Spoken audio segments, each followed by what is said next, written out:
Hey y'all, what's up? It's Jasmine. I am back with another episode on the More Than Sexy podcast. I just want to congratulate you and thank you for sticking around. Thank you for continuing to be a part of my audience. You guys are amazing. And did you know that you can interact with my polls and my forums and my Q&A? So make sure you guys are doing that. I think it only shows up on Spotify. I'm not sure. If you are watching this from YouTube, then thank you for continuing to be a subscriber. Please leave your comments below on this topic or any questions that you have that you may want me to cover. So this is going to be pretty short, but I just wanted to talk to the woman who may be wondering, how do I know if I'm wearing too much makeup?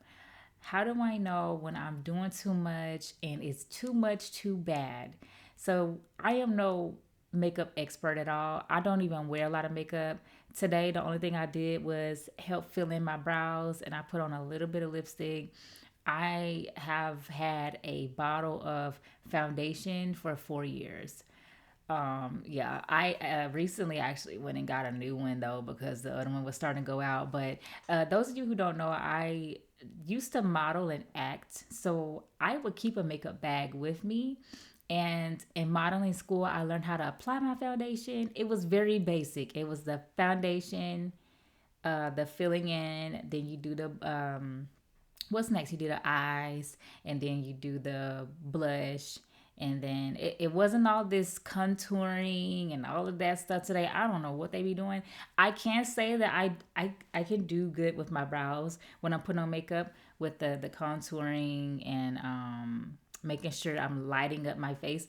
But all this other stuff, using bronzer, and I'm like, I don't know what y'all doing, because back then it was like what 2010 when I was in barbers and modeling school, and we just learned the basic like foundation, powder, concealer, eyeliner, lipstick. We weren't really doing the lashes like that back in the day unless you were going to the club or something like that. But today people are doing individual lashes. They got, a lot going on. I'm not a makeup expert, okay? I just know how to wear makeup and I do know when too much is too much. So let's just dive in. I do want to start with like a biblical term or a biblical way to talk about it. It's not going to be all of the points. It's just the first one, because a lot of people think because Jezebel in the Bible, because she wore makeup, they think that is wrong. Now, I do cover some of these kinds of topics on my YouTube channel. I did one about is jewelry wrong and how does God feel about makeup, all that kind of stuff, because I do get some people on my channel who have questions like that. So I covered that stuff in the past. These days, I'm more so focused on my coaching clients and the questions and the concerns and things that you are dealing with on a day-to-day basis. So Jezebel in the Bible was an evil woman, and her husband was the king of Israel and he was evil, so she was the queen, and they hated God. They had other gods, and she used to wear makeup as a way to manipulate her look. So there are some people in church who would say, man, wearing makeup is wrong because of that story, but that doesn't mean that all makeup is bad. Now, I do think that wearing your makeup in a form of manipulation to when you don't ever look like yourself, like if somebody were to put your license and a picture of your face being contoured together, I would say that that is manipulating your look. And if you're somebody who is single and you're dating and you want to get married, I don't recommend that you wear a lot of makeup, because you want that man to see you for who you are and love that part of you. Because, he going to have to wake up and see your face every day. And men can tell you, look, I ain't gonna wake up next to Shrek, bruh. Like, so whoever you looking like right now, this better be who you looking like when I wake up next to you.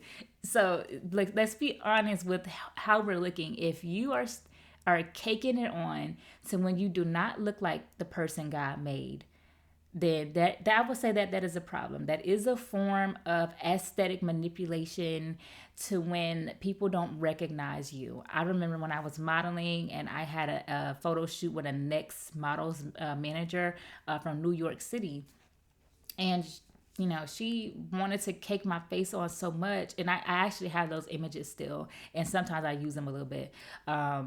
But I didn't look like myself. And I didn't like that because I wasn't somebody who was raised to wear a lot of makeup and to wear a lot of like aesthetic things. So when I saw myself, it was gorgeous. And my agency was like, oh my gosh, this was the best photo shoot I've ever seen.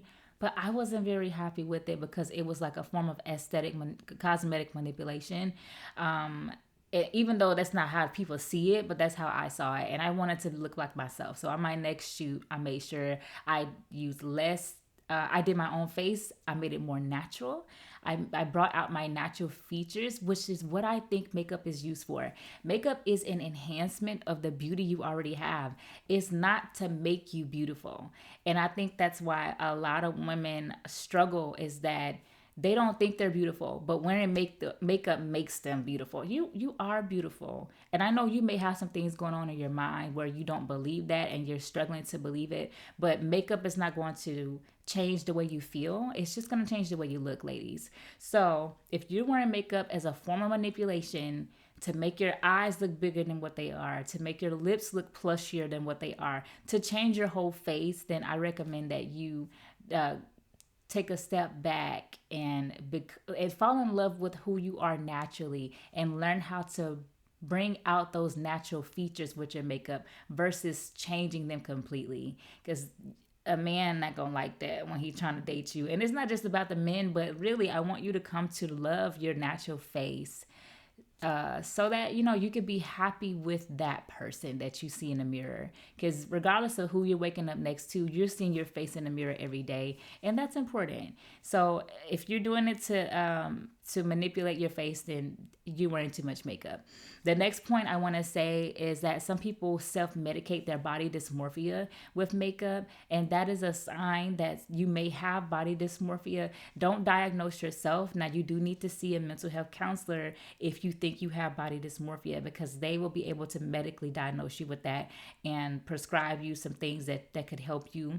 But some people, they perceive this flaw in their body and in their face, and some of them even go as far as to pick their skin and create sores up on themselves. And so some people just they're addicted to makeup and they cake it on, and they do it to self-medicate the flaws that they think they see.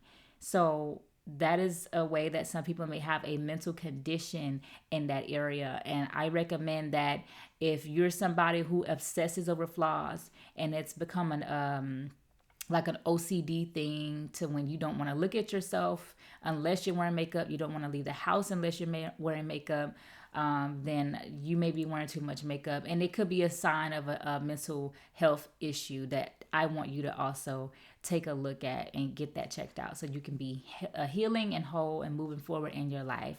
Now, the next point is too much makeup can damage your skin. And I think all of us know that.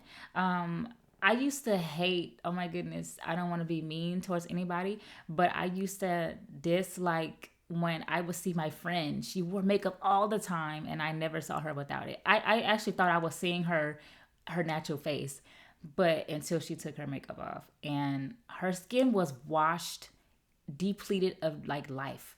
I thought she was sick with a disease. And I was like, I don't like when women do that. Your face looked so perfect with the makeup, and then when you take it off and you're yourself, you look sick.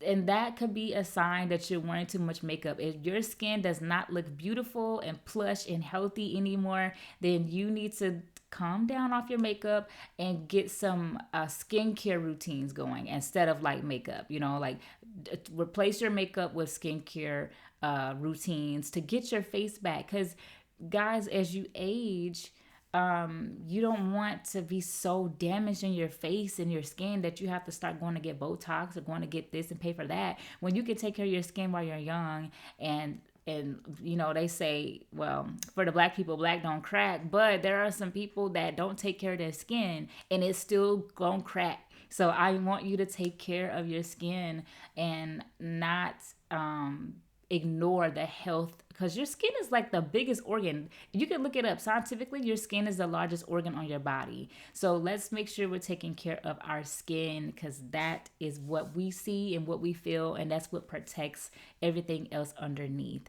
Now, the next point is that yes, so I knew a woman who never wanted to leave the house until she had on foundation, and her skin was so pretty. I saw her skin without any makeup, so it was almost like there was no difference. Her skin was so beautiful, and I was like, why are you wearing foundation? Why do you feel the need to always wear foundation? And she didn't even know why. She didn't know. She was like, I don't know, I just need to have it. And so I in my opinion, I feel like that could be it may be an OCD thing. I don't want to say she had body dysmorphia, but I would definitely have challenged that a little more. If it was me, why am I doing this if my skin is okay? I don't know. Some people are addicted to being flawless, so they think that they don't have to touch their face or worry about their face when they have like this protective covering over it. So I can understand that, throughout the day, sometimes your face may be flushed because you're so tired, but your foundation is going to keep that in place. I get that, but like just wearing it for no reason, and over time, your face could end up like being depleted of the nutrients because you're so stuck to wearing that foundation every day when you don't need it. It's to enhance your beauty, but if you're already like okay, your skin's nice, I don't think you need to wear it. Maybe a little powder, just for a little finish, but I think you'll be good. So, for women, makeup, it can be a form of comfort because we're so used to that. It's a huge billion-dollar industry, so it could be a comfort for some people, and I understand that too. But we shouldn't be controlled by anything. If we're doing something for no reason, then I don't think it's good to be under any type of control. And that's what the Bible says too, that we shouldn't be controlled by anything. We should have the freedom to make choices and not be bound to a certain like way of doing something. So the next point I would say is, how much money are you spending on your makeup products? Now, you must take an inventory to see how much you're spending, to know if you're doing too much with your makeup.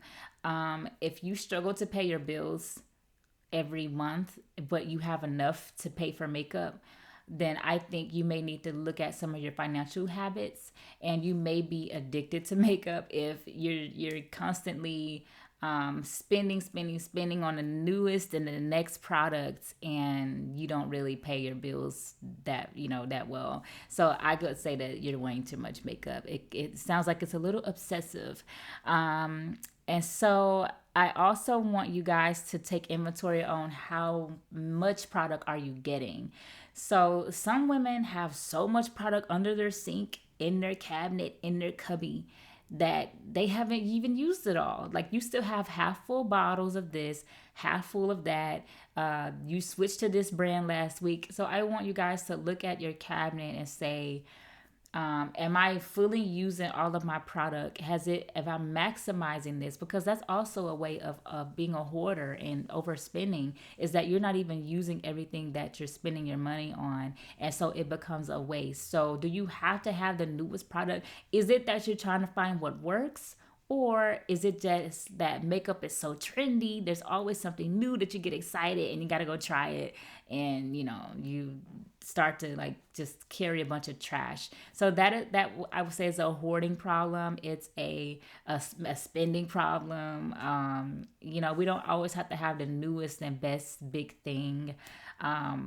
Guys, there are a lot of brands that are coming out, and some of it's going to work for you, some of it is not. So sticking to a routine, being healthy, not being under the control of makeup and the trendy topics and stuff that are going on is important to your health, because you don't want to be an impulsive buyer, an impulsive spender, an impulsive person with taking care of yourself. That is a part of self-care, is not being controlled. Having self-control is a form of self-care, I would say, especially when it comes to your health.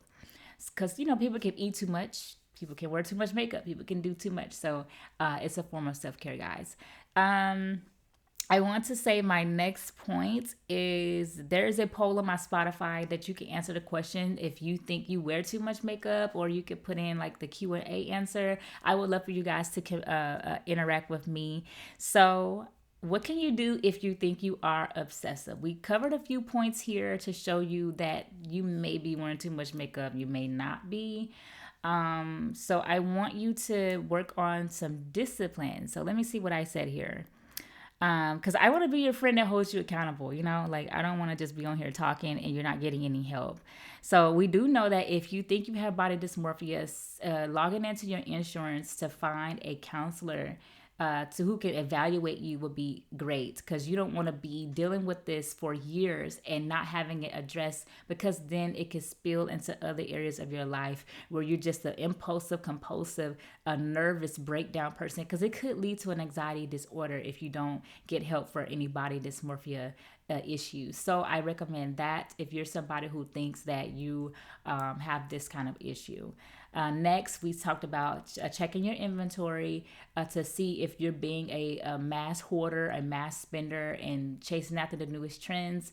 Let's make sure that we are coming under a healthy self control of denying ourselves the gratification of getting the next best thing. Find what works for you and stick to that routine, and you'll be great. And also, if you are someone who manipulates their face to look like somebody else, to not look like yourself, I recommend minimizing your life, you know, sticking to one brand or whatever products that work for you, and enhancing, working on loving the person that you see in the mirror, having a skincare routine to make sure that your natural woman is being healthy and taken care of. And what else did I say? Let me see here. Throw away products that you don't need or want anymore. Yeah, keep one brand if possible. Because I'm a one brand type of person. I cannot stand having too many brands of anything. My face is all the same. I use Shea Moisture for my skincare routine. My hair products I keep them the same. I'm using Neutrogena right now. My body wash and all of that is the same. I don't know if that's OCD or not. I just like being organized. I don't like having too much of anything, because guys, I went to Bath and Body Works and I still have perfume from 3 years ago. Or it may be 2 years old now. I'm not using stuff a lot like that. And I don't know if that's because of my background. I don't know if I shared on here in my podcast that I was raised to be like extremely modest, completely like real who I am. So that made me like not like to shop as much or not like to buy too much of anything. It made me like a minimalist when it comes to my beauty and my health. So I stick to one brand, one product for as long as I can. If I don't like it anymore, I'm changing the whole entire regimen. I don't like keeping this brand for this face wash, this soap for this one. It all got to be the same for me. But everybody's not like that, so don't worry about it. But yeah, so guys, I just wanted to share that with you. I hope that this has been helpful. I didn't really want this to be that long. Oh my goodness, this is long. I guess it was important for it to be, for me to say everything that needed to be said. But I want you guys to love your natural look, okay? I want you guys to not be under the control of the way the world is turning, but really come and take an inventory of yourself so that you can be a healthier you. Now, we do have other topics, like I said, on my YouTube and on modestmovement.com. Why don't you guys come, join the email list, get more interactive and involved with me? I would love to know who you are, what your story is.